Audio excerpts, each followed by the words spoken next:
Let's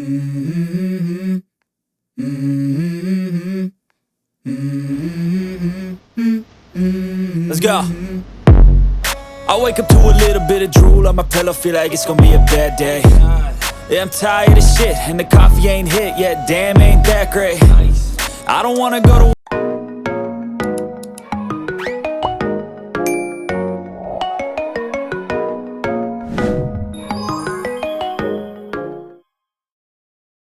네, 저는 스포츠 심리학을 전공해서 지금 현재는 국가대표 선수촌에서 지금 4년차, 네, 벌써 4년차 많은 종목들의 선수들을 만나고 아시안게임, 세계선수권, 올림픽 등을 함께 현장을 지원하면서 멘탈 코치로서 활약을 하고 있습니다. 제 직업 자체가 특이한 직업일 수도 있어요. 스포츠 심리 상담사라는 직업을 가지고 있고 멘탈 코치를 하고 있는데 많은 분들이 이게 왜 하는지도 모르고 이게 왜 중요한가인지도 잘 모르는 분들이 많아요. 그래서 꼭 복싱으로 오늘은 주제를 잡았지만 이 안에서도 일상에서 여러분들이 사용할 수 있는 방법들을 굉장히 많이 제시해 주려고 하거든요. 사실 많은 종목들에서 정신력을 강조하고 거의 윗세대 분들이 제일 많이 얘기하는 게 너는 정신이 글러 먹어서 그래 라는 얘기를 저는 지금 필드에서도 듣습니다. 근데 과연 이 정신력이 복싱에서도 제일 많이 강조되는 이 헝그리 정신력이 과연 제대로 된 것인가에 대한 거를 저는 좀 위험하게 접근을 했습니다. 왜냐하면 결론부터 얘기하자면 지금 옛날처럼 주먹구구식의 정신력으로는 사실 저는 복싱이 발전할 수 없다고 좀 위험하지만 말씀을 드리고 싶습니다. 그 이유에 대해서도 제가 강의를 통해서 말씀을 드릴 거고요. 지금 현재 만과학이 발전하면서 사실 옛날처럼 기술을 어떻게 효율적으로 하는가는 유튜브에만 쳐도 나와요. 심지어 선수분들도 유튜브에 쳐서 트레이닝 영상을 보고 그 트레이닝을 혼자 하시는 분들도 많아요. 이런 시대란 말이죠. 그렇죠? 근데 이렇게 시대가 열리다 보니까 체력이나 기술 수준은 상향 평준화가 된 지 오래입니다. 특히 올림픽이나 아시안 게임에서 1, 2, 3등의 체력 수준과 기술 수준을 평가를 했을 때 차이가 있을까요? 거의 없단 말이죠. 그럼 어떤 차이가 있을까? 바로 심리에서 메달 색깔이 결정되는 경우들이 굉장히 많습니다.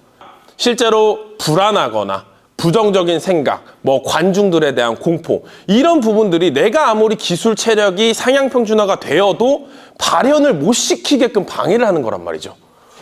이거를 알면서도 지금의 어른들과 지금의 체육계는 어떤 식으로 접근하느냐? 너가 경험이 없어서 그래. 너가 정신력이 안 좋아서 그래. 라는 말로 포장을 하는데 연구 결과 과학적으로 증명될 수 있는 기술들이 많다는 거예요.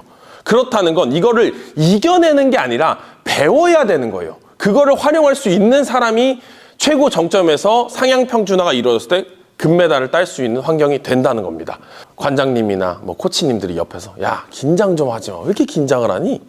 이런 말만 계속 듣고, 그렇죠?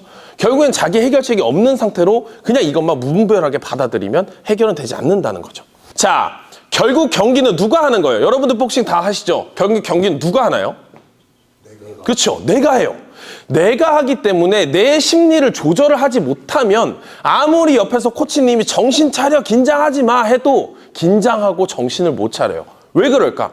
결국 내가 하는 건데 내 심리를 내가 조절을 해야 되잖아요. 그렇죠? 근데 조절하는 방법이 있다는 거예요.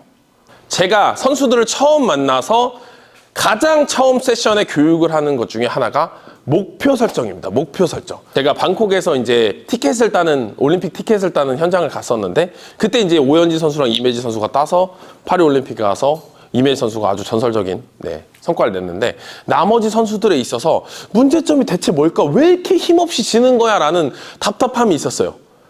자, 그게 여기서 나온 부분이 생각보다 많더라고요. 3가지를 가져와 봤어요.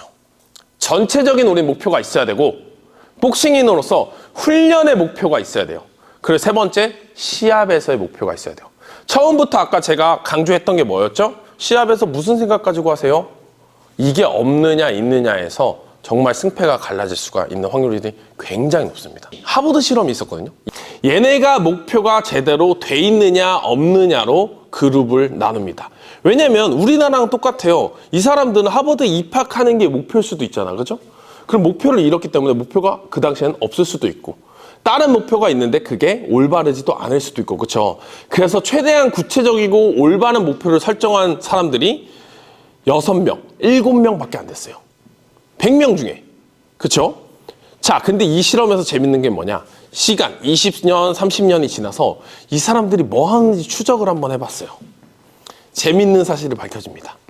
이 7명이 나머지 93명의 버는 돈의 5배를 벌고 있었어요. 자, 이렇다는 건 뭐야? 뭔진 모르겠지만 목표 설정이 성공 가도 혹은 우리가 성공이라고 하는 경제적 부를 얻는데 긍정적인 에너지를 줄 것이다라는 게 실제로 연구가 됐어요.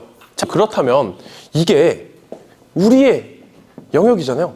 스포츠에서 과연 적용이 될까를 연구적으로 나타난 결과입니다.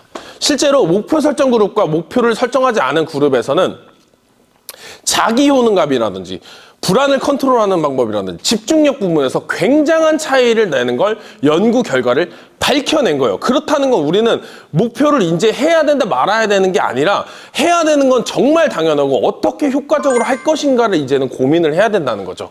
목표는 과제의 핵심에 집중하게 해줍니다. 두 번째, 노력이라는 아까 말했던 동기 에너지가 여기서부터 나옵니다. 내가 예를 들어서 잽을 10개를 맞추기로 했어. 9개를 맞췄어. 그럼 우리는 어떻게 할까요? 자연스럽게. 하나를 더 채우려 하겠죠. 이게 바로 지속성이에요. 우리는 노력과 지속을 이끌어내기 위해서 목표 설정을 하는 거고, 자, 제일 중요한 거 전략 발견입니다. 자, 이게 뭐냐? 자, 예를 들어서 제가 여러분들 아무나 그냥 막 얘기하셔도 돼요.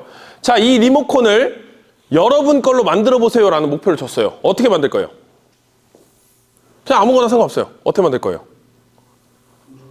오케이, 돈 주고 사. 또 빼서 또 뭐 당근에서 사요. 뭐 그냥 제 돈 주고 사요. 많죠? 자, 우리가 주목해야 되는 거. 지금 10초도 안 되는 시간에 이걸 갖는 방법이 5개나 나왔어요. 이게 무엇이냐? 목표를 했다는 건 우리가 목표로 가는 전략들이 엄청나게 많이 생긴다는 긍정적인 효과를 갖고 있다는 거죠. 우리는 이런 목표의 4가지 효과를 일단은 인지하고 있는 게 첫 단계입니다. 자, 두 번째. 목표에도 종류가 있습니다. 자, 이게 무엇이냐? 목표는 크게 3가지로 나뉩니다. 결과 목표, 수행 목표, 과정 목표가 우리는 무조건 같이 가져가야 됩니다. 근데 우리는 맨날 뭐만 하고 있어요? 올림픽 챔피언, 국가대표 선발, 정체전 1위. 맨날 이런 목표만 항상 한단 말이야. 그러면 맨 꼭대기예요. 그렇죠? 꼭대기에 목표가 있어. 그러면 여기로 가는 내비게이션이 없어요. 그러니까 목표 설정을 해서 실패를 해놓고 왜 실패했는지도 모르고 목표 설정이 왜 효과가 있는지도